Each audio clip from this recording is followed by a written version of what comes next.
I gave my daughter a small calf so she could start a new life full of dreams and independence. But when I arrived, she was crying, forced by her mother-in-law to do the dirtiest work for free while she laughed and took everything. The betrayal by those closest to me hit me like a knife, but I acted quickly, and this injustice will turn into revenge that will change everything, leaving no stone unturned.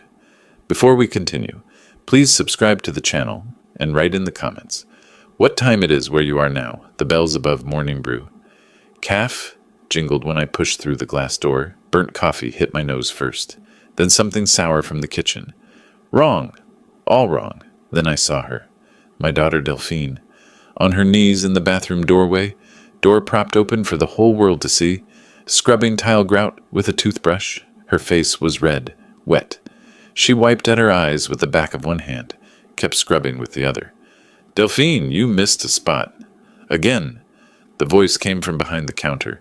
Sharp, sweet as artificial sweetener. A woman in her early 60s sat at the register like it was a throne. Silver hair, perfect. Designer glasses on a chain.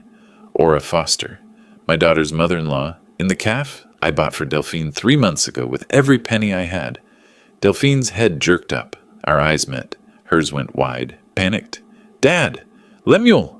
Aura's smile could have sold insurance. What a lovely surprise. We weren't expecting you. My jaw tightened. I came to see my daughter. I walked toward Delphine. And her calf? Our calf, dear. Delphine and I are partners now. Aura tilted her head. Didn't she tell you? The toothbrush fell from Delphine's hand, clattered on tile. Hi, Dad. Sorry, I'm just... Her voice cracked. Finishing something. Partners. The word sat in my chest like spoiled meat. I'd spent 35 years as a health inspector. Knew when something was rotting. Travis sat in the corner. Delphine's husband, Aura's son, laptop open, eyes down. He shifted in his seat when I looked at him but didn't speak. One customer in the whole place, an older woman at the window table. She stared into her coffee like it held answers. Let me help you, honey. I reached for the toothbrush. Oh, no, Lemuel. Aura stood, smoothed her skirt. She needs to understand proper cleaning standards. The health inspector was very clear last month. My hand stopped. What health inspector? Aura waved dismissively. Just routine. Delphine had a few oversights. We fixed everything. Her smile widened. Oh, you'd know about that, wouldn't you? Your old profession. The coffee machine hissed behind the counter. Steam rose. I counted to 5. Travis, I turned to my son-in-law. How's work treating you? He barely looked up. Fine, Dad. Busy. He's been such a help here, Aura answered for him. Managing the finances, dealing with suppliers. Someone needs to handle the serious work. I can handle, Delphine started. Sweetheart, we've discussed this. Stick to what you're good at. Aura's voice dripped honey. The baking.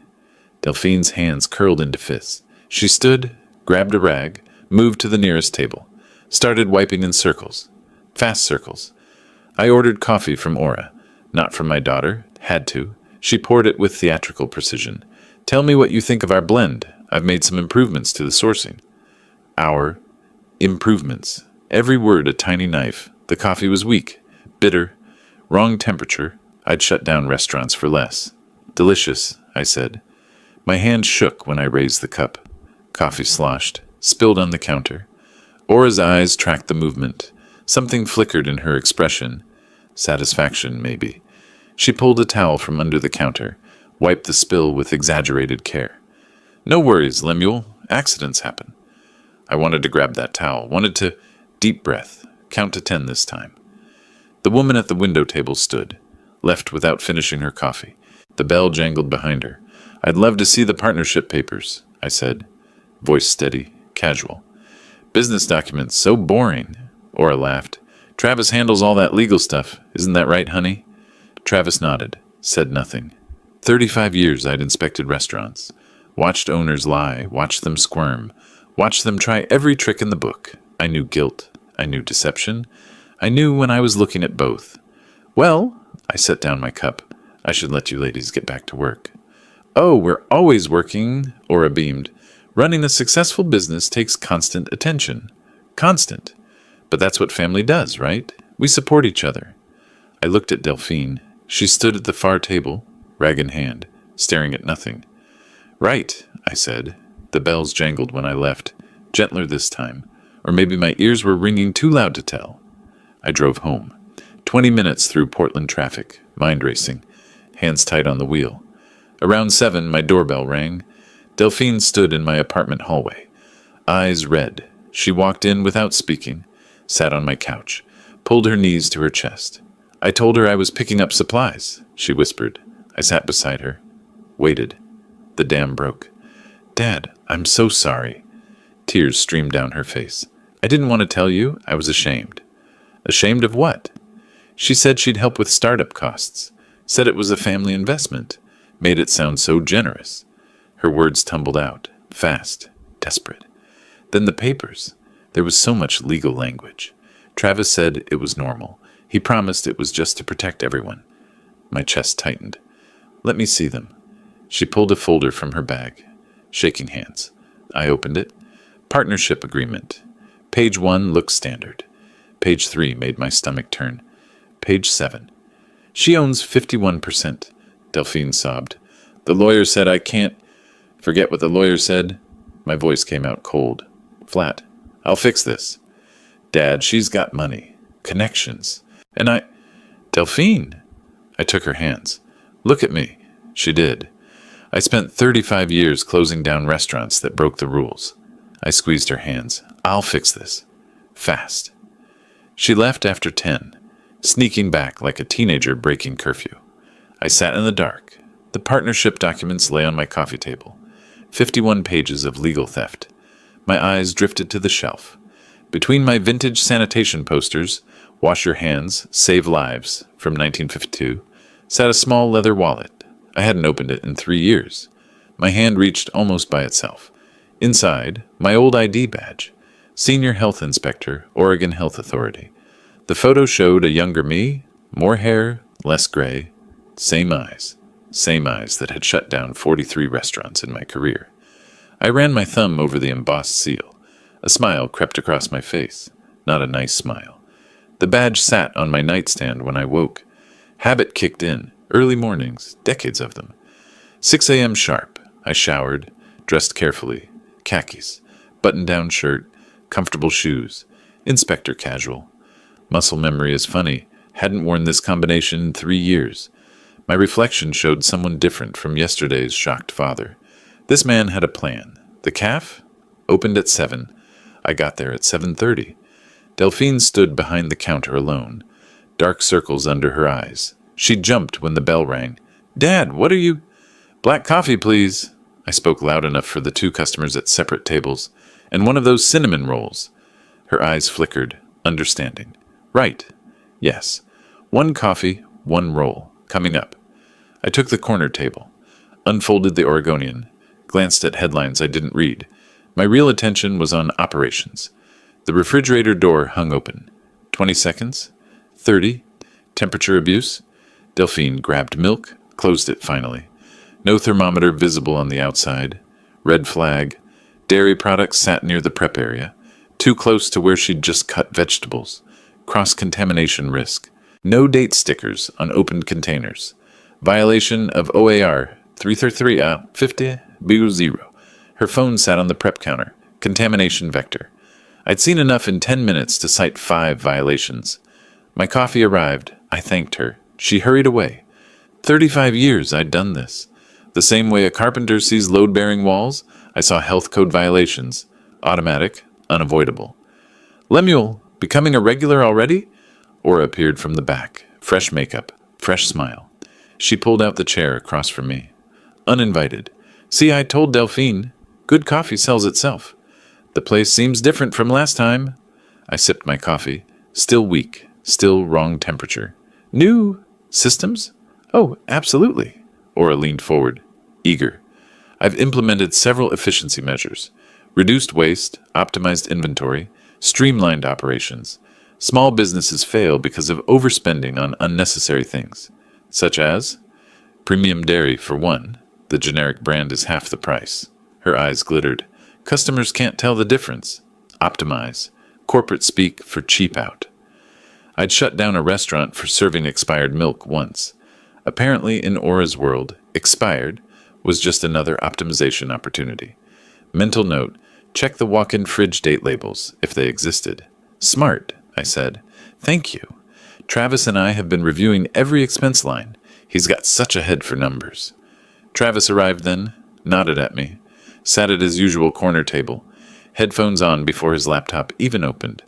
The morning rush started. 3 customers became 5. Delphine moved between counter and tables. Aura stayed planted at the register. No, no, no. Aura's voice cut through the caf. Buzz. She crossed to where Delphine wiped a table. Circular motions. Watch. She grabbed the cloth from Delphine's hand. Demonstrated. Slow. Deliberate. Like teaching a child. See? No streaks. It's not complicated. I was doing it that way. Were you? Because 3 customers mentioned streaky tables yesterday. 3. Do you know what that does to our reputation? 2 customers at nearby tables shifted. Uncomfortable. Travis looked up. Mom, maybe... Travis, please. I'm training her. Someone has to. 35 years I'd inspected restaurants. Never once did I check if tables were wiped in circles or straight lines. Know why? Because it doesn't matter. But control matters to people like Aura. Control is the point. Excuse me, I stood. Could I use the bathroom? Of course, Aura beamed. Down the hall. We keep everything very clean. Lemuel would approve, wouldn't you, Lemuel, given your background? I walked past the counter. The bathroom hallway gave me a perfect view of the kitchen pass-through. Cleaning chemicals stored on the shelf next to dry goods. Violation. Mop sink too close to hand-washing sink. Another violation. I took 3 photos with my phone. Quick, subtle. The bathroom itself was clean. Delphine's work, I'd bet. But the hand-washing station had a crack in the sink basin. Minor, but citable. 4 more photos. When I returned, Aura had taken my seat. Literally. She sat in my chair, looking at my newspaper. You know what section I love? She didn't wait for an answer. Business. I read it every morning. Understanding market trends is crucial for success. I'm sure it is. Delphine never reads it. No head for business, that girl. Sweet, but... Aura trailed off. Let the silence finish her sentence. I pulled out my wallet. Left a 20 on the table. Coffee and roll were maybe $6. Keep the change, Delphine. Aura's hand shot out. Took the 20. Smiled at me while she counted it. Pocketed it. How generous. We'll put it toward new equipment. The espresso machine needs repairs. Delphine stood by the counter, staring. I left without looking back. Home. Laptop. 3 hours reviewing Oregon Administrative Rules, Chapter 333. The health code I'd memorized decades ago. Some things had changed. Most hadn't. My notebook filled with violations I'd observed. Temperature control failure, cross-contamination risks, improper date labeling, chemical storage violations, equipment maintenance issues. All minor, individually. Together, different story. Around 6, I called Dewey, DeWitt Clark. 40 years in the health authority. We'd trained together, worked together, closed down the Morrison Street bistro together in 6 hours flat. He picked up on the 3rd ring. Lem Patterson, 3 years retired and suddenly calling about health code violations. What's the occasion? Can't an old friend check in?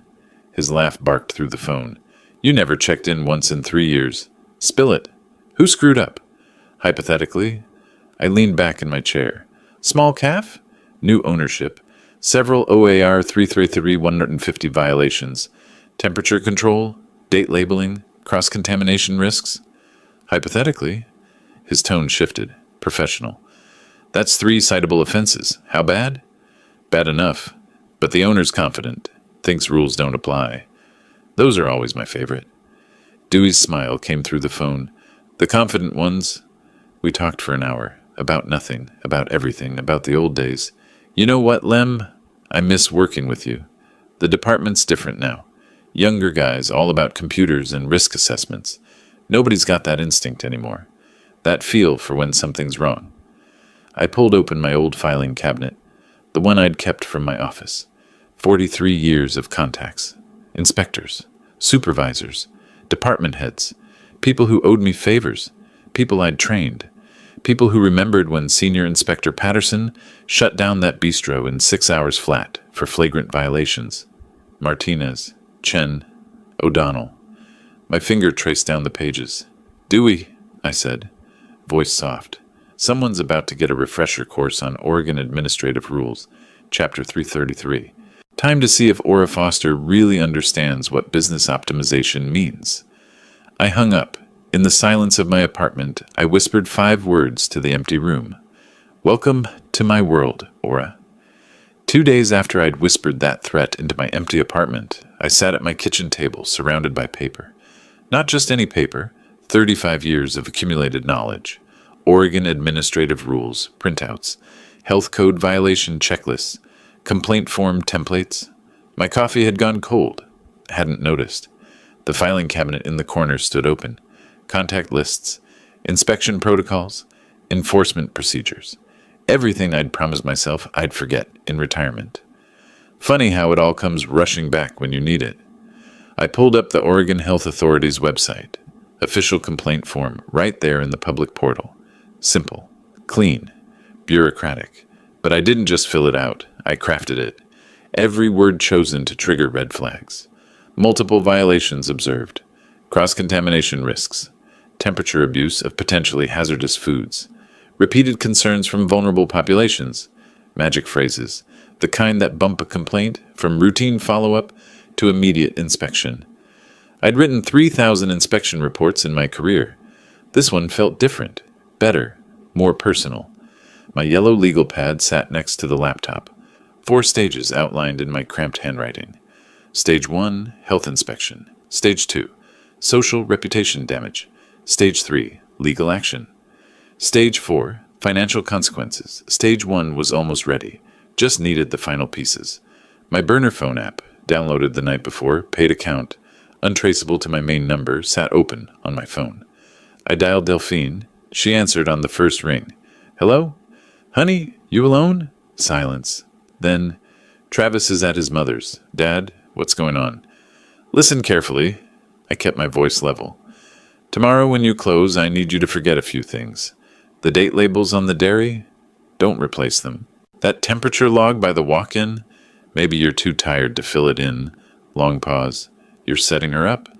I'm letting the truth show itself. I gripped the phone tighter. Will you help me? Her voice dropped to a whisper. What time should I expect? Truth. Day after tomorrow, mid-morning, you'll know when. After we hung up, I stared at my laptop screen. The complaint form was complete. Perfect. Devastating. My finger hovered over the submit button. This was it. Once I clicked this, I'd be using 35 years of professional knowledge to target my own daughter's business. Sure, Ora had created the violations. Ora had cut corners, endangered customers. But Delphine's name was on the license. Her calf, her dream. The one I'd bought with every penny I had.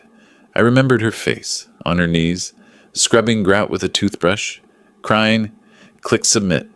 The coffee shop Wi-Fi made the upload smooth. I'd driven to a Starbucks 6 blocks away at 3 a.m. Paranoid? Maybe. But complaints were logged with timestamps and IP addresses. Back home, I opened my email.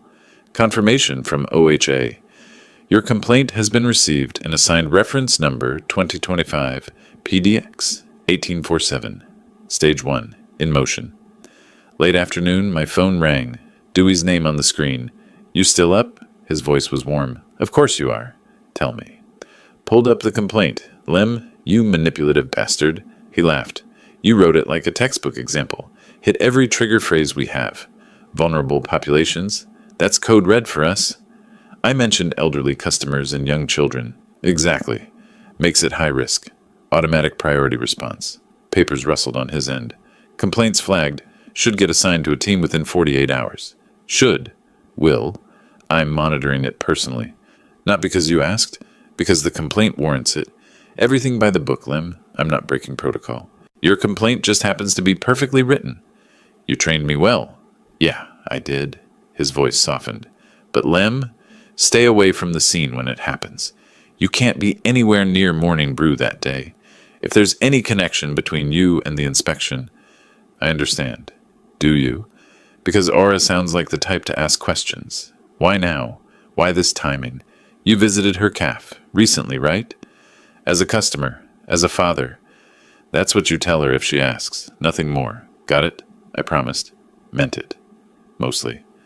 Evening came. I opened my laptop, riding the high of my complaint submission. Stage 1 was working. I could feel it. The Google review page for Morning Brew stared back at me. 43 reviews. Average, 4.2 stars. Most were positive. A few complaints about service speed. Nothing about sanitation. Time to change that. I created a new Google account. Philip Henderson. I'd pulled the name from a random generator website. Apparently the 47th most common male name combination in America. Perfect. Generic. Forgettable. Profile picture stolen from a stock photo site. Middle-aged white guy, slight smile, blue shirt. Could be anyone. Could be everyone. Philip Henderson, concerned citizen and absolute fiction. The review wrote itself. 1 star. Professional, but concerned. Disappointed by apparent lack of attention to sanitation standards. Observed concerning practices during recent visit. Hope management takes food safety more seriously.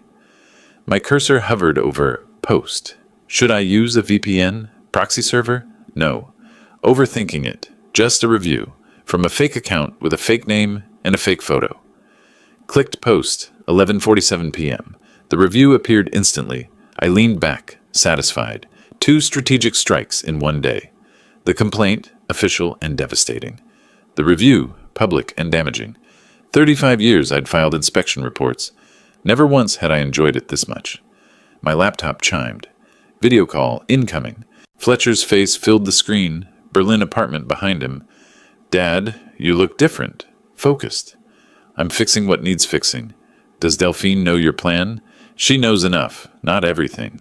Fletcher leaned closer to his camera. And the legal side? Is it? Everything I'm doing is legal. I'm just making sure the law does its job. He nodded slowly. Dad, I'm transferring $5,000 to your account tomorrow morning. Don't argue. You spent your retirement on Delphine's dream. Let me help protect it. My throat tightened. You're a good son, Fletcher. Learned from a good father. His smile was fierce. Now go get her. After we hung up, I sat in the dark. Fletcher's support steadied me, made this feel less like revenge, more like justice. My phone buzzed. Past midnight. Dewey again. It's done. No preamble. Day after tomorrow, at 10 a.m. Martinez and Chen. They're the best we have. Thorough, fair, by the book. They'll find everything that's findable.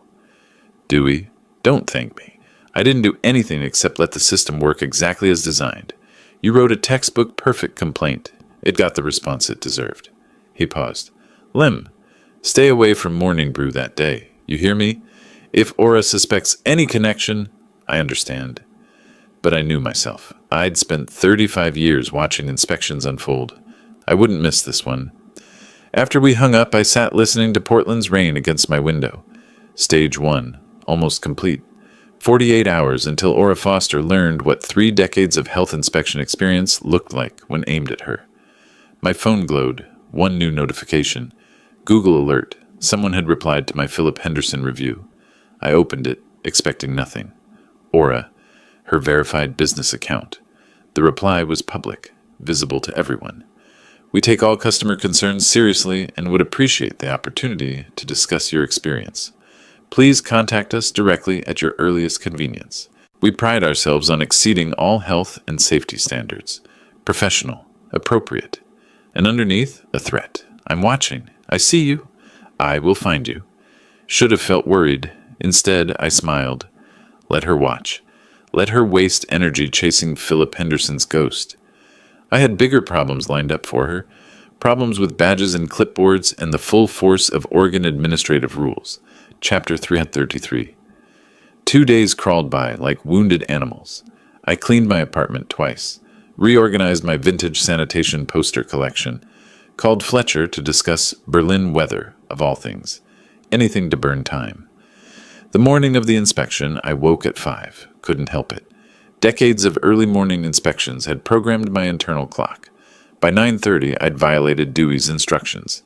Been there, small caf, across Morrison Street from Morning Brew. Perfect sightline through both establishments' windows. I ordered cappuccino, made myself comfortable at the corner table. "What temperature do you keep your milk?" I asked the barista. She laughed. "That's a weird question." At 40 degrees? Manager's obsessed with the thermometer. Checks it like 5 times a day. Good manager. The cappuccino arrived. Perfect microfoam. Heated to exactly 150 degrees if I'd bet money. The irony of drinking properly prepared coffee while waiting to watch Morning Brew get cited for temperature violations. Sometimes life has a sense of humor. Usually a dark one. 10 a.m. sharp. White Oregon Health Authority sedan pulled up. 2 inspectors emerged. Woman with clipboard, Martinez. I recognized her from training sessions years ago. Man with digital thermometer visible on his belt. Chen, younger, methodical. All business, no social niceties. Through Morning Brew's large front window, I watched Aura's expression shift. Welcoming smile, then confusion, then concern. Martinez showed her badge. I couldn't hear the words, but I'd said them 1,000 times. Oregon Health Authority, routine inspection. Aura's smile got bigger, welcoming. She thought this was formality. Martinez didn't smile back. Professionals never do. Chen moved toward the kitchen. Aura's hand fluttered up, trying to redirect him. Her gesture said, "Let me show you around." Chen ignored her. Also professional. Never let the owner control the inspection route. I took another sip of excellent cappuccino. This was what justice tasted like. Turned out, it tasted like properly steamed milk and other people's panic. Martinez spread out at the front counter, checking temperatures, opening containers. Chen disappeared into the kitchen. Delphine stood frozen by the espresso machine. Travis sat in the corner, laptop open, headphones on, deliberately oblivious. 40 minutes later, the inspectors emerged from the kitchen. Even from across the street, I could see Aura's face had gone pale. She was talking, fast, gesturing, pointing at Delphine, at the kitchen, at the inspection report in Martinez's hand.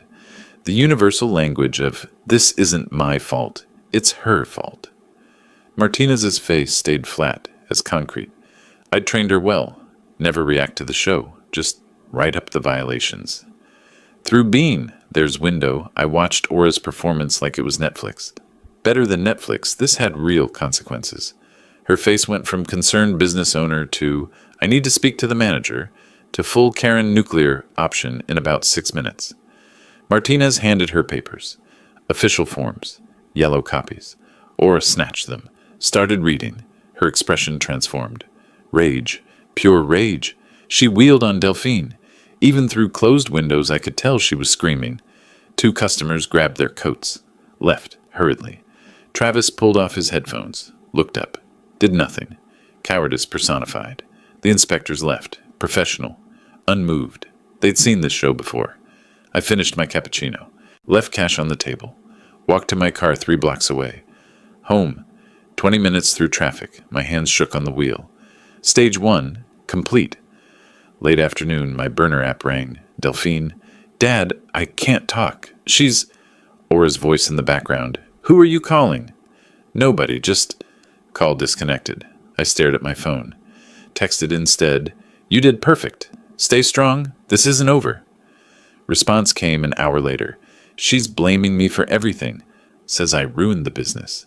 Travis won't defend me. Dad, I'm scared." I poured whiskey. Neat. 2 fingers. Drank it. Fletcher called around 6. How did it go? $2,500 fine. Written warning. 30-day follow-up inspection scheduled. That's huge. Dad, you did it. Stage 1 complete. Yeah, it worked. Maybe too well. What do you mean? Aura's smart. She's going to ask questions. Why now? Why this timing? But you filed anonymously? There's no connection? I hope you're right. 5 minutes later, my phone rang. Unknown number. I answered. Aura's voice. Ice cold. Lemuel. Not Lem. Formal. Cold. We need to talk. My stomach dropped. Aura, what can I do for you? Don't play innocent. It's insulting to both of us. I don't know what. The inspection, the Google review, the timing. You think I'm stupid? My heart pounded. Played dumb anyway. The calf got inspected? That's unfortunate. But these things... Philip Henderson. Ring a bell? Her voice was sharp. No? Because Philip Henderson doesn't exist. But his IP address does. Want to guess what address that is? Silence. My mouth went dry. We need to talk, face to face. Tonight. Or I go to the police with harassment evidence tomorrow morning. Your choice. My apartment. 1 hour. See you then, Lemuel. She hung up. I sat on my couch. Phone still warm in my hand. Felt something I hadn't felt in 40 years of restaurant inspections. Fear. Not abstract fear. Real, concrete fear. Aura had evidence. A lawyer. Resources. She could frame this as harassment, stalking, interference with business. The Google review, my own stupid Google review, was proof I'd targeted her establishment. What if I'd miscalculated? What if protecting Delphine meant destroying myself? I was 70 years old. No savings left. Living on Social Security and a modest pension. One lawsuit could wipe me out. My apartment. My dignity. Everything. My hand shook as I poured another whiskey. Then my phone buzzed. Text from Delphine. Dad, she knows you helped me somehow. She's coming for you. I'm so sorry. This is my fault. I read it 3 times. My fault, she said. No. I drank the whiskey. Put the glass down hard enough to crack it. This was Aura's fault. She'd stolen from my daughter. Humiliated her. Turned her dream into a nightmare. I didn't start this war. I just wasn't going to lose it. 20 minutes until Aura arrived. I paced between kitchen and living room, wearing a path in my cheap carpet. I pulled out the partnership documents. 51 pages. 51 pages of legal theft. My phone buzzed. Text from unknown number. I'm parking. Bring coffee. This will take a while. Oh, the audacity. I didn't make coffee. The knock came exactly 1 hour after her call. Firm. 3 times. Official. I opened the door. Aura stood in my hallway wearing a cream-colored suit and pearls, like she was attending a board meeting. Silver hair perfect. Makeup perfect. Smile sharp enough to cut glass. Behind her stood a man in his 50s. Gray suit, leather briefcase. He extended his hand. Mr. Patterson, I'm Richard Donovan, Miss Foster's attorney. Thank you for agreeing to meet with us. Us? She'd brought her lawyer. Come in. I stepped back. Though I didn't agree to anything. You threatened me, and I'm curious why. Aura swept past me, scanning my apartment like she was assessing property value. The lawyer followed, setting his briefcase on my coffee table, the same table where I'd planned this entire revenge. She turned to face me. Smile disappeared. Lemuel, let's stop playing games. I know you filed that health complaint. I know you posted that Google review. I know you're trying to destroy my business. Your business? I let the words hang. Interesting choice. Yes, my business. The one I saved from your daughter's incompetence. The one you're now sabotaging. She pulled out her phone, tapped it, turned the screen toward me. Philip Henderson's review. Posted from your IP address. At 11:47 p.m., 2 days before the inspection. Want to explain that? The lawyer opened his briefcase, pulled out papers, placed them on my coffee table with practiced precision. Mr. Patterson, you're looking at a harassment claim, intentional interference with business operations, and defamation. Ms. Foster is prepared to file. I laughed, couldn't help it. Aura's eyes narrowed. You think this is funny? I think you came into my home to threaten me with lawyers. I picked up the partnership documents from my coffee table, held them up. Want to talk about illegal activity? Let's discuss fraud, coercion, theft by deception. Those documents are legitimate. Are they? Because the Oregon Secretary of State website shows you filed LLC paperwork 3 weeks before the partnership conversation. Premeditation. That's interesting timing, don't you think? The lawyer looked at Aura. Ms. Foster, you didn't mention... Because it's lies. He's making it up. Public records, I said. Anyone can look them up. I've already sent screenshots to my son, and to a lawyer friend, just in case something happens to me. The room went quiet. Aura stared at me. For the first time since I'd met her, she looked uncertain. Then her phone rang. She glanced at it. Expression shifted, confusion, then alarm. What? When? How many? Listened. I'll be right there. Hung up, looked at me with something close to hatred.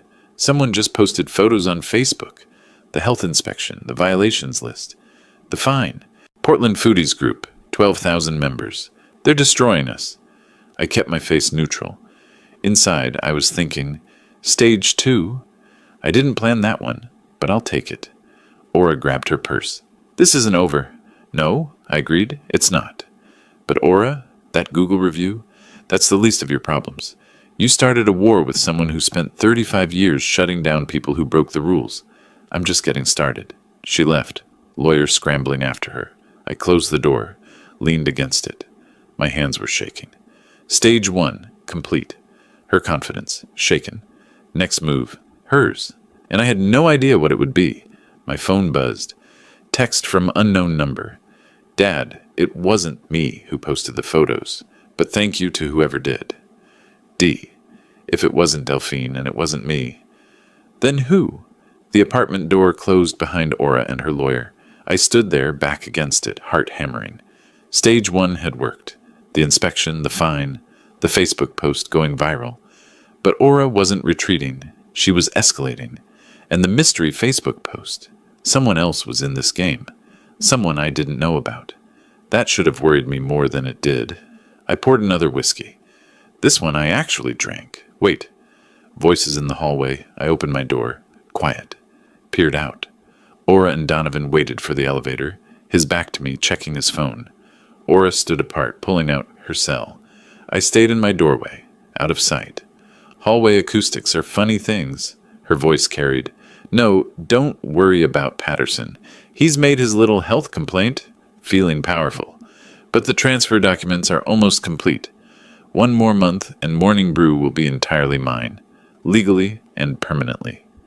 My breath stopped. His daughter signed everything we need. She was so desperate to save the partnership. Stupid girl doesn't realize she signed away full ownership. 51% was just the first step. The elevator dinged. Aura continued. By the time he figures it out, it'll be too late to challenge. Yes, send the final papers next week. Doors closed, voice cut off. I stood frozen. Not 51%. 100%. Complete theft. My $85,000. Delphine's dream. Everything. Gone in 30 days. I walked back inside, phone in hand, shaking hands. The business card was tucked into my address book. Fern Rodriguez, business attorney. We'd met 3 years ago at Morning Brew. She'd said, "If your daughter ever needs legal help, I know this world." I dialed. 4 rings. "This is Fern Rodriguez." "Ms. Rodriguez, Lemuel Patterson. We met at my daughter's café 3 years ago. I need an emergency meeting. My daughter is being defrauded, and we have approximately 30 days to stop it." Pause. "The café? With the excellent cinnamon rolls?" "Yes." "What kind of fraud?" "The kind where someone steals a business through forged partnership documents. The kind that's almost complete." Long pause. "Mr. Patterson, I can meet you tomorrow morning, 8 a.m. My office downtown. Bring every document you have. I'll be there. If this is what you say it is, we have very limited time. Oregon has strict statutes on partnership agreements. Once documents are filed and processed, they're extremely difficult to challenge." "I understand. Do you?" "Because proving fraud requires substantial evidence. Do you have that?" I thought about Delphine's texts, the business records, the health inspection, and the phone call I'd just overheard. No recording, just my word, worthless in court.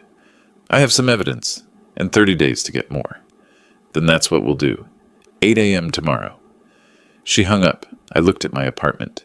Documents everywhere. My kitchen table looked like a conspiracy theorist's workspace. Stage 1 had worked. Aura had been fined, embarrassed, exposed. I thought that was enough. Wrong. She wasn't backing down. She was going nuclear. My phone buzzed. Text from Delphine. "Dad, are you okay? Travis said his mother is furious. What happened?"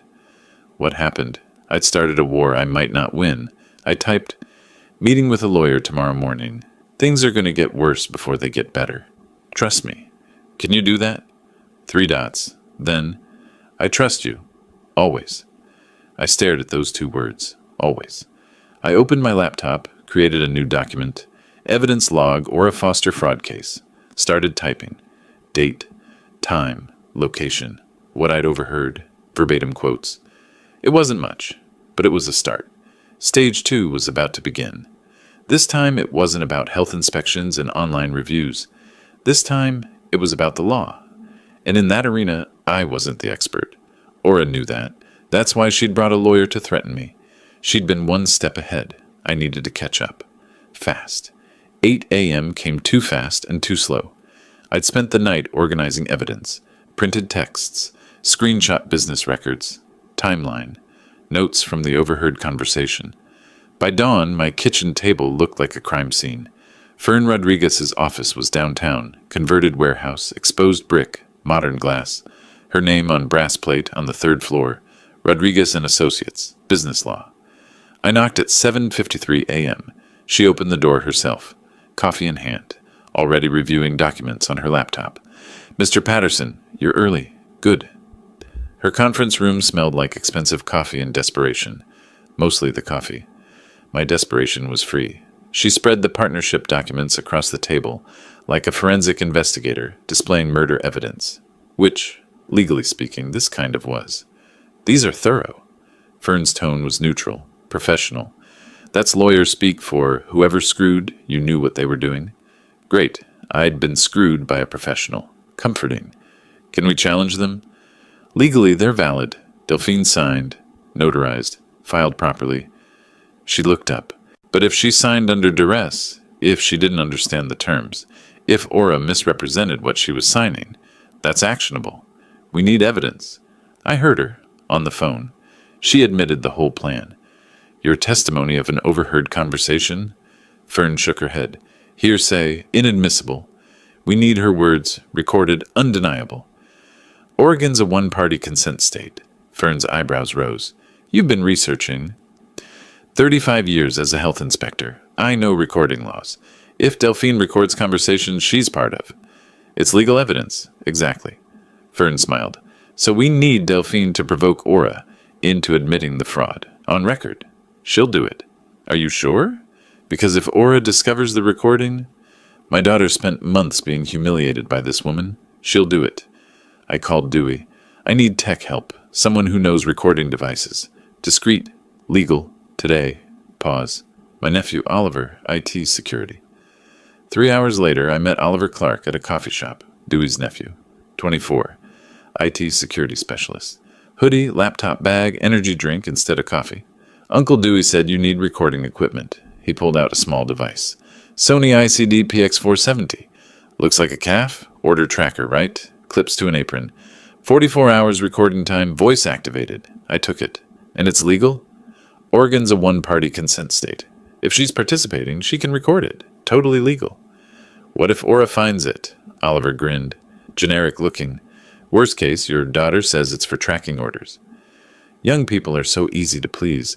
Give them a chance to explain gadgets, and they'll help you commit legal-adjacent surveillance for free. That afternoon, I opened my laptop. Proton Mail account. Anonymous. Encrypted. Subject. Disturbing story about exploitation in family business. Morning brew calf? I wrote carefully. Ms. Pierce, I'm writing anonymously because I fear retaliation. Morning brew calf? On Morrison Street? You may remember it for excellent cinnamon rolls. The owner, Delphine Patterson Foster, is being systematically exploited by her mother-in-law, Ora Foster. Ora pressured Delphine into signing away majority control, now treats her like unpaid labor, takes all profits, publicly humiliates her. Recent health inspection revealed violations Ora created. Someone needs to tell this story. Hit send before I could second guess. 3 days crawled by. Delphine wore the recorder clipped to her apron, captured hours of Ora's demeaning commands, cutting remarks, constant criticism, pattern of abuse evidence. Day 4, mid-afternoon, slow period. Travis had just left for a meeting. Ora counted the register. Delphine approached, recorder active. Aunt Ora, can I ask you something? What? Ora didn't look up. I've been thinking about the partnership, about the calf. Will it ever really be mine again, the way Dad intended? Ora paused, looked up, amused. Yours? Delphine, sweetie? When was it ever yours? Dad bought it for me. Your father threw away his retirement on a business you couldn't manage. I salvaged it. This calf works because of me? But legally, I still own part of it, right? Ora laughed, cold. Legally, stupid girl, this calf is already mine. The papers you signed, They transfer full ownership. Your father just doesn't know it yet. Another month and it's final. You'll be an employee if I'm generous enough to keep you. Silence on the recording. Delphine genuinely shocked. You signed everything. Travis made sure of that.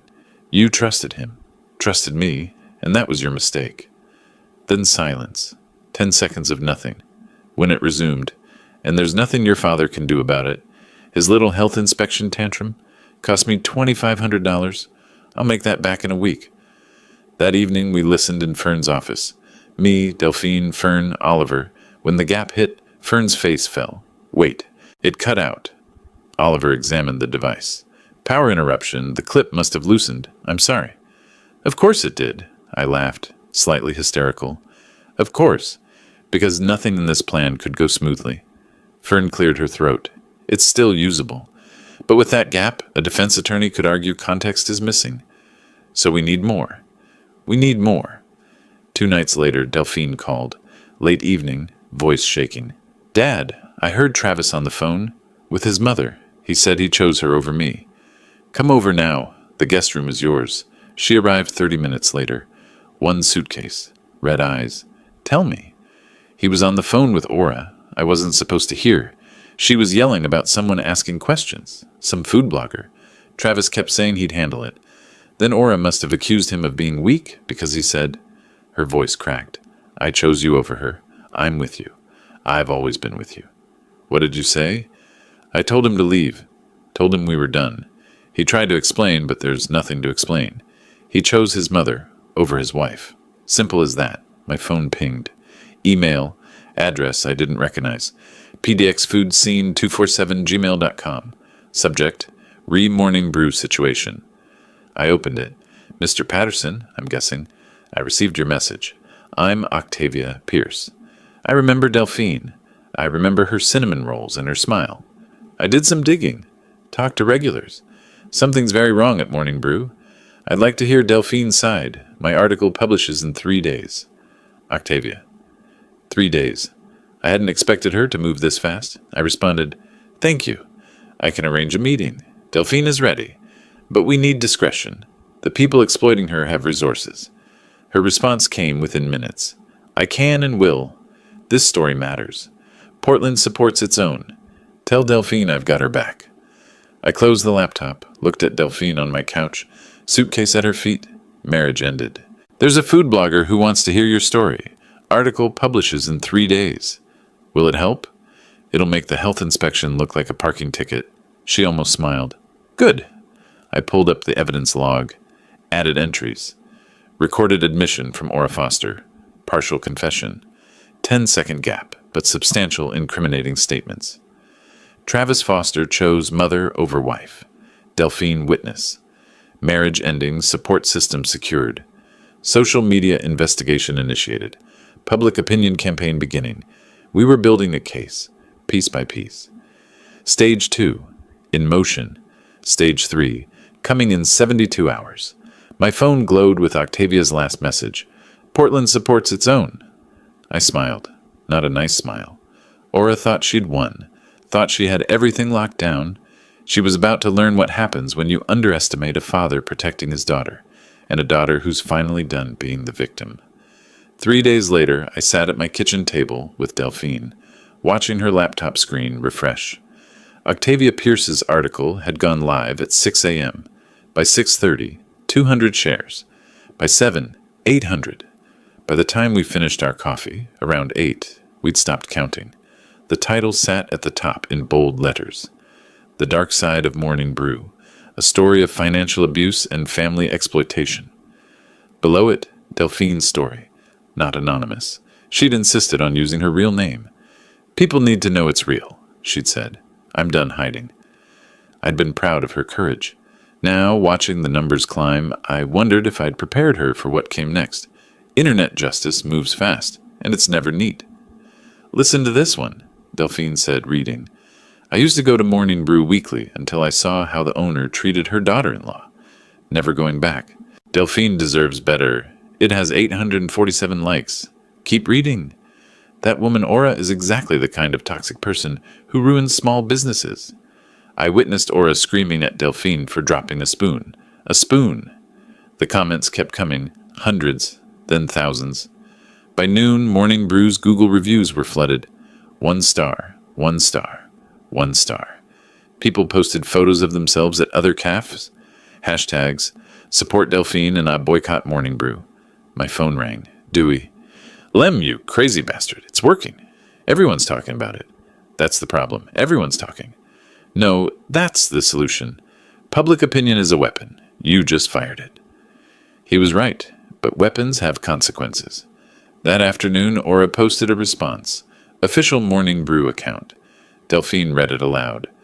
Morning Brew management wishes to address recent defamatory allegations. Management, I said. She's calling herself management of your caf? Claims made are one-sided and omit crucial context. Morning Brew was facing financial insolvency when Ms. Foster invested capital to save it. Delphine scrolled. Oh no. The comments. What are they saying?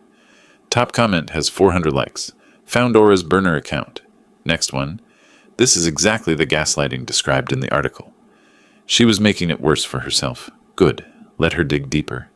Around 4, my phone buzzed. Text from Delphine. Dad, turn on TikTok. Search Morning Brew. The video had 120,000 views. Aura, red-faced, screaming at Delphine in the caf while customers recorded. You leaked this. You told that blogger lies about me. Delphine stood quietly, calm, while Aura unraveled. The comments were brutal, creative, hilarious. She's giving strong, I want to speak to the manager energy, except she is the manager, and the manager's screaming at the owner. I screenshot that one. For posterity. That evening, my email pinged. Unknown sender. Subject. Your past. I opened it. Mr. Patterson. I've learned interesting information about your employment history, specifically your termination from County Health Inspection in 1999 for conflict of interest and ethical violations. My stomach dropped. 25 years. I'd kept that buried for 25 years. $20,000, cash. Instructions will follow. Or Portland Sentinel receives a full dossier on your fraudulent career. You have 48 hours. Delphine looked up from her laptop. Dad, you okay? Fine. I closed the email, opened it again, read it twice. She crossed to me. What is it? I showed her. Her face went pale, then hard. What happened in 1999? I'd known this question would come eventually, hoped it wouldn't. I was a county inspector. Saw another inspector cite a small family restaurant, Mexican place, elderly immigrant couple, for violations that were technically accurate, but applied with unusual strictness. The kind of strictness white-owned restaurants didn't face. Delphine listened. I filed a complaint about discriminatory enforcement. My supervisor disagreed. I went over his head to the county commissioner. The restaurant's citations got reduced, and I got fired. For standing up for fairness, for insubordination, and conflict of interest. I'd eaten at their restaurant twice, technically violated impartiality protocols. I paused. So technically they were right to fire me. But you were standing up against discrimination. Yes, and I lost my job for it. Had to move to Oregon. Start over. I never told you and Fletcher because it's complicated. Being right doesn't always mean winning. 25 years. I'd spent 35 years rebuilding that career in Oregon. One email could destroy it. 3 whiskeys. That was too many. I poured them anyway. What if Delphine believed Aura's version? What if she thought her father was actually corrupt? Maybe I had gone too far. Maybe I should have just hired a lawyer from the beginning, filed a civil suit, handled this through proper channels. Instead, I'd orchestrated health inspections, manipulated social media, pushed my daughter to record conversations. Was I any better than Aura? I looked at my phone. I could call Fletcher, ask him to wire the money, end this, or I could keep fighting. I drank the 3rd whiskey, then poured the rest down the sink. 3 was too many. I needed to think clearly. I opened a new document, started typing. Everything about 1999, every detail. If Aura was going to tell my story, I'd tell it first. My way. If my children couldn't understand that sometimes doing the right thing costs you everything, then I'd failed to teach them the most important lesson anyway. Delphine put her hand on my shoulder. Dad, You sacrificed your job to do the right thing. Now you're doing it again. That's not corruption. That's consistency. The email says you'll be disappointed in me. The email is from a woman who slaps her own son and steals from her daughter-in-law. She turned my laptop toward me. Look, public opinion is decided. You're the hero. Tell the whole story. They'll understand. When had she become so strong? Okay, I said. Tomorrow morning I call Portland Sentinel. Tell them everything. My phone buzzed. Text from unknown number. 48 hours starts now. I know you're with Delphine. I know you're planning something. Pay me, or I destroy you both. Oh, not even hiding anymore. I put the phone down, looked at Delphine. Tomorrow morning I'm calling Portland Sentinel and forwarding them this text. Blackmail is a crime in Oregon. She smiled. Fierce. Tomorrow morning. But tonight, let's watch her PR statement get torn apart. I'll make popcorn. We spent the next hour reading comments. Someone had edited the TikTok video to add dramatic music. Someone else created a bad business owner bingo card. For the first time in months, Delphine laughed. Really laughed. At midnight, my laptop pinged. Email from Octavia. Lem, Portland Sentinel contacted me for an interview. They're doing a follow-up piece about systemic elder financial abuse in family businesses. Your fight is becoming a movement. A movement? Christ, I just wanted to save my daughter's calf. I typed back, Octavia, I'm calling Sentinel tomorrow with a story about my own past. Can you connect me with the right reporter? Her response, already done. Marcus Chen. Expect his call at 8 a.m. Portland loves comeback stories, especially ones about standing up to bullies. I closed the laptop. 46 hours until Aura's deadline. 8 hours until Marcus Chen called. 1 week until the lawsuit hit the courts. I turned off the lights. Tomorrow, we'd tell Portland the truth. All of it. And we'd let Aura face the consequences of threatening the wrong man. Morning came with Marcus Chen's phone call at exactly 8 a.m.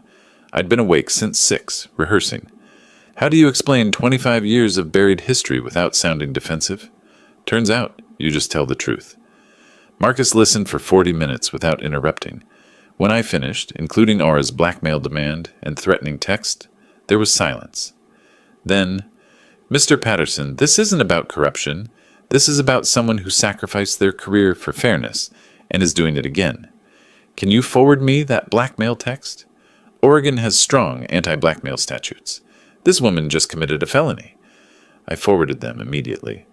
By noon, Marcus had written his article. By 2 p.m., it was published. The Inspector's Principles. Lemuel Patterson's 25-year fight for justice. Aura's blackmail attempt had backfired spectacularly. Instead of destroying my credibility, she'd given me a platform to explain exactly why I fought so hard, and she'd committed a crime doing it. The article included quotes from the restaurant owners I'd defended in 1999.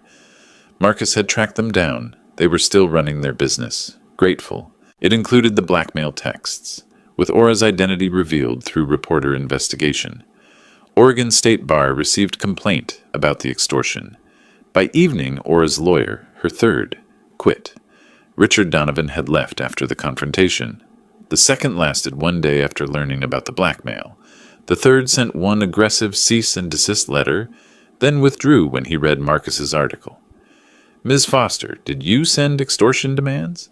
Because if you did, I'm withdrawing immediately. I don't represent criminals. 2 days later, Fern filed the official lawsuit, Patterson v. Foster, Multnomah County Court. Fraud, coercion, theft by deception. Court date, 1 week. That afternoon, I walked past a Bank of America branch, saw Aura at the ATM. She tried to withdraw cash. Screen said, transaction denied. Limit exceeded. She tried again. Denied. Again. Denied. Her hands shook. She leaned her forehead against the machine. Her shoulders shook. Crying. For a moment I saw not the villain, but a desperate woman who'd gambled everything and lost. Then I remembered Delphine scrubbing bathroom floors while crying. The pity faded. I walked away. That night, Delphine got a text from Travis. I'm sorry. For everything. Tell your father he won. We're leaving Portland. Don't look for us. The next morning, we arrived at court for the hearing. Aura and Travis didn't show. The bailiff confirmed. No contact, no lawyer, no response. Fern requested warrant for Aura's arrest. We drove to her apartment. Neighbors said they'd seen them loading a car with suitcases around 2 a.m. The apartment was empty. Lease unpaid. Aura Foster had fled. 2 days later, Delphine returned to Morning Brew for the first time as undisputed owner. Fern had gotten an emergency order preventing Aura from accessing the property. We unlocked the door. Me, Delphine, Fletcher, who'd flown in from Berlin, and Fern. The register was empty. Aura had taken the cash. Inventory was decimated. Bills piled on the counter. Utilities, suppliers, rent. A note taped to the espresso machine in Aura's handwriting. This could have been successful if you'd just stayed out of the way. You ruined everything. Oh, Fletcher read it, started laughing.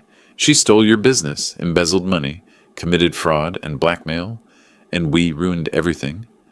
Delphine took the note, folded it carefully, put it in her pocket. I'm framing this, the last words of Aura Foster, still managing to be the victim while fleeing the state. Fern spread documents across a table. With the default judgment, which we'll get since they fled, Delphine owns the CAF, free and clear, but she inherits all the debts Aura created. How much? Delphine asked. Total liabilities, approximately $70,000. Assets, maybe $30,000.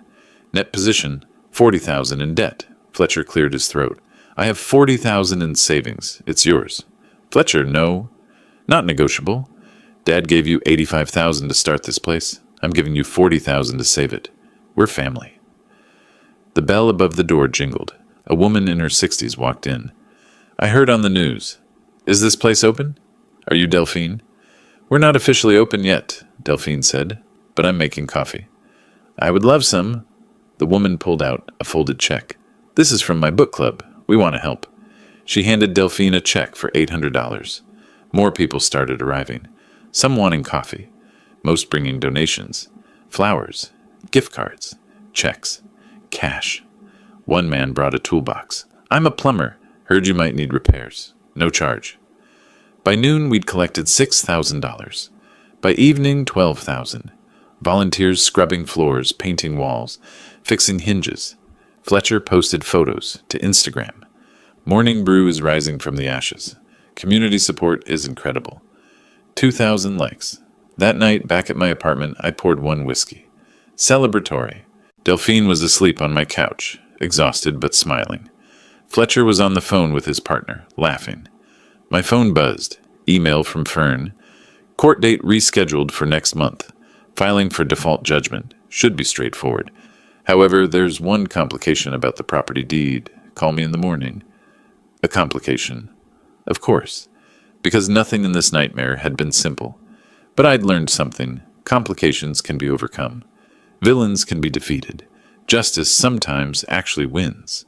And family, real family, is worth any price. I closed the laptop, drank the whiskey, turned off the lights. 1 month until the court date.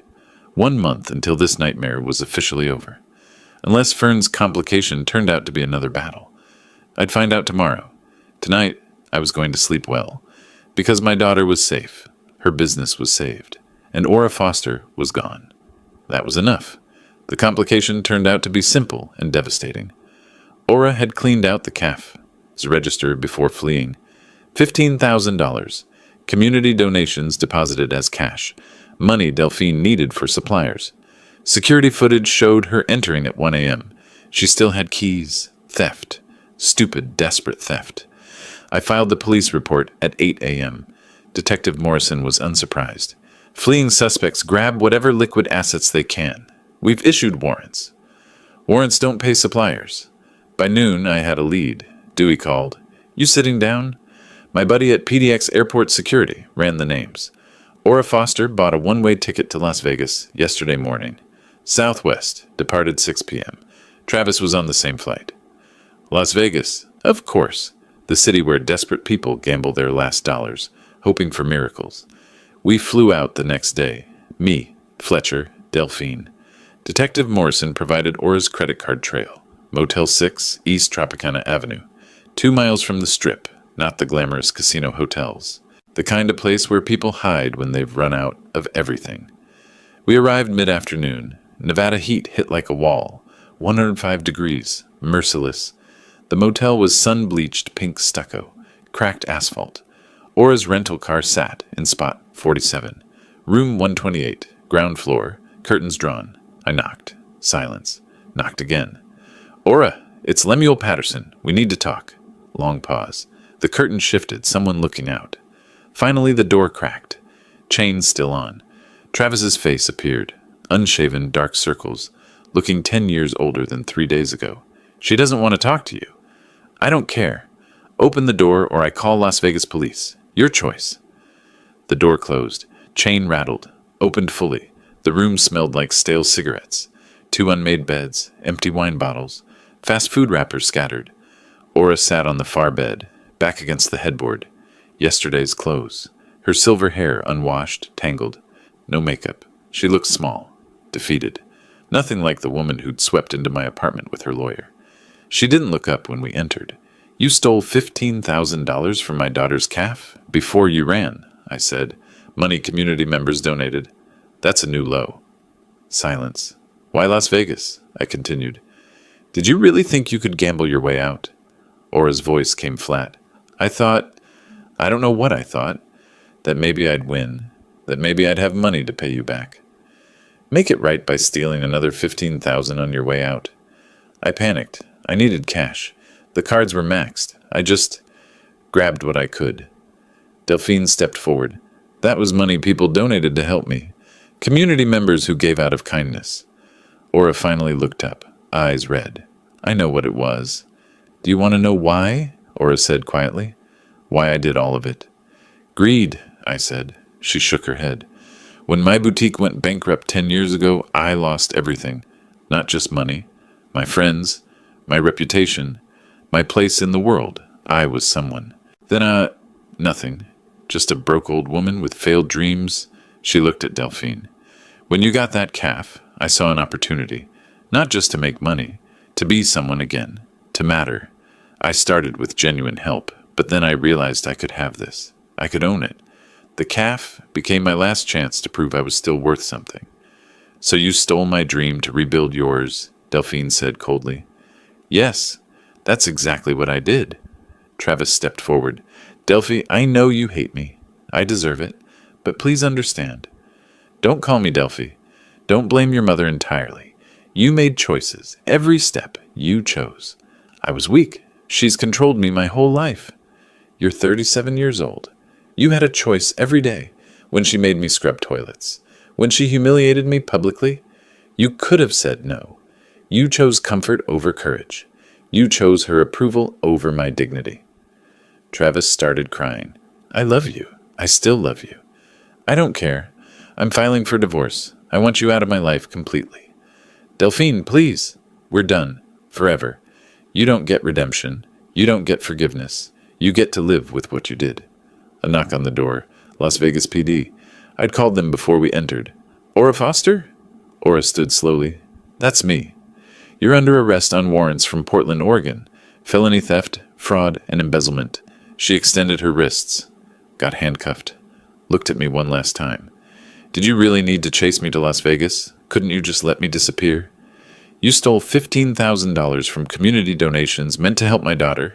No, she was let out. You know what the funny part is? I almost respect you.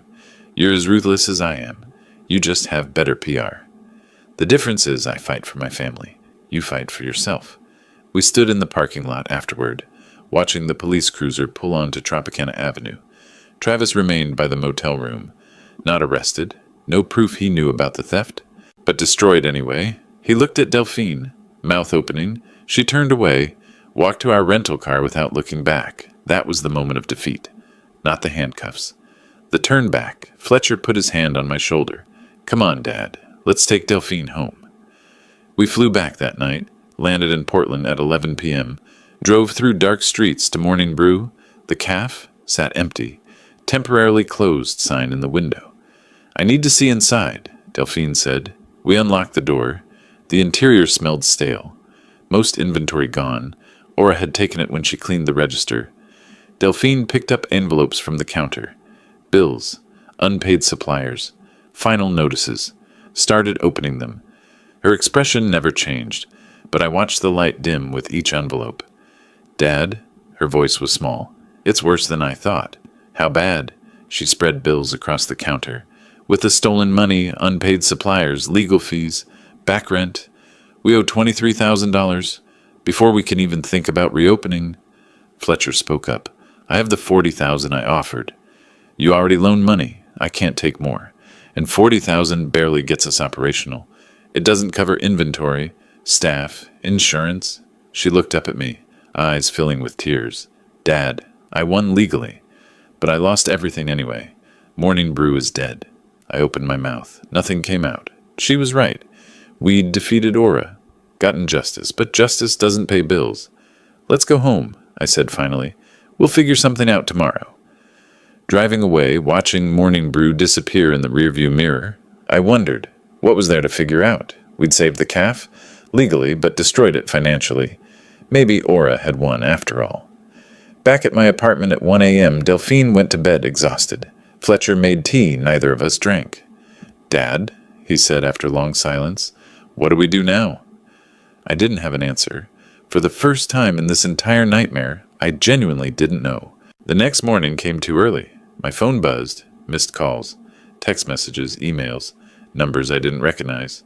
First text, saw the news about Morning Brew. We want to help. Susan R. Second, read about Delphine. Attaching donation, coffee's on us. Portland Foodies Group. More texts, more offers. By the time Delphine woke, my phone had 73 messages. Fletcher's had 42. News of Aura's arrest had made the Portland Mercury, the Sentinel, every food blog, and Portland had decided to do what Portland does best, take care of its own. Octavia Pierce posted at 6 a.m. Morning Brew needs our help. Delphine fought and won legally, but faces $23,000 debt from Aura's destruction. I'm starting a GoFundMe. Who's with me? Within 2 hours, $8,000.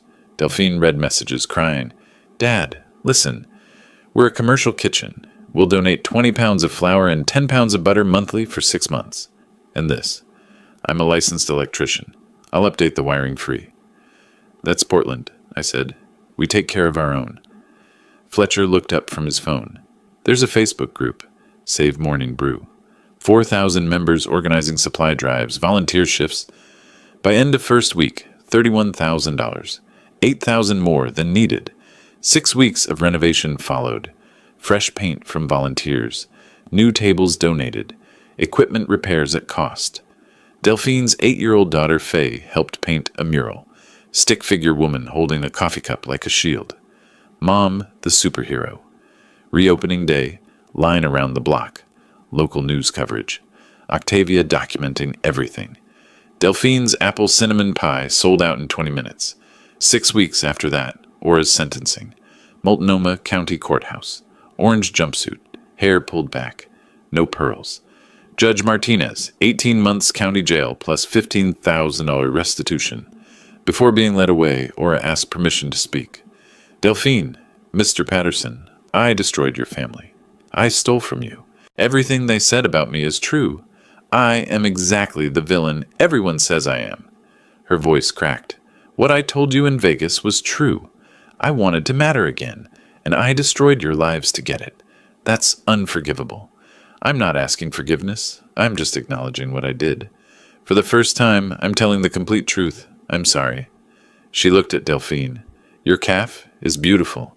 I saw photos online. You did that, not me. Everything good about Morning Brew was always you." Delphine stood, walked out without a word. Aura watched her go, nodded slowly. "I understand." 1 month later, a letter arrived from Travis. From jail, unpaid child support from his first marriage. Delphine read it aloud. "I'm not asking forgiveness. I'm writing to tell you I understand now. I wasn't just weak, I was complicit. I chose comfort over courage. I watched my mother hurt you and did nothing. That's cowardice. You deserve better. I signed the divorce papers. No contest. I hope Morning Brew succeeds. I won't contact you again. Travis," she folded it, put it in a drawer, didn't respond. 2 weeks later, an envelope arrived. No return address. Eugene postmark. $5,000 check. Note. From Travis. Everything I could gather. She deserves this. T. I stared at it a long time, then forwarded it to Delphine without comment. She deposited it without comment. 6 months after reopening, Morning Brew thrived. Not wildly successful, but stable. I sat at my usual corner table most mornings, newspaper, black coffee, Delphine behind the counter, chatting with customers, Faye doing homework at a table, Fletcher video called weekly from Berlin, his photo hung on the cafe's family wall, next to my vintage sanitation poster. Octavia came in twice weekly, writing a book about Portland's food community. Morning Brew featured prominently. Travis sent child support payments on time, never with notes, just checks. Delphine deposited them without comment. Aura still had 8 months left. Delphine never visited, didn't plan to. Aura wrote letters occasionally.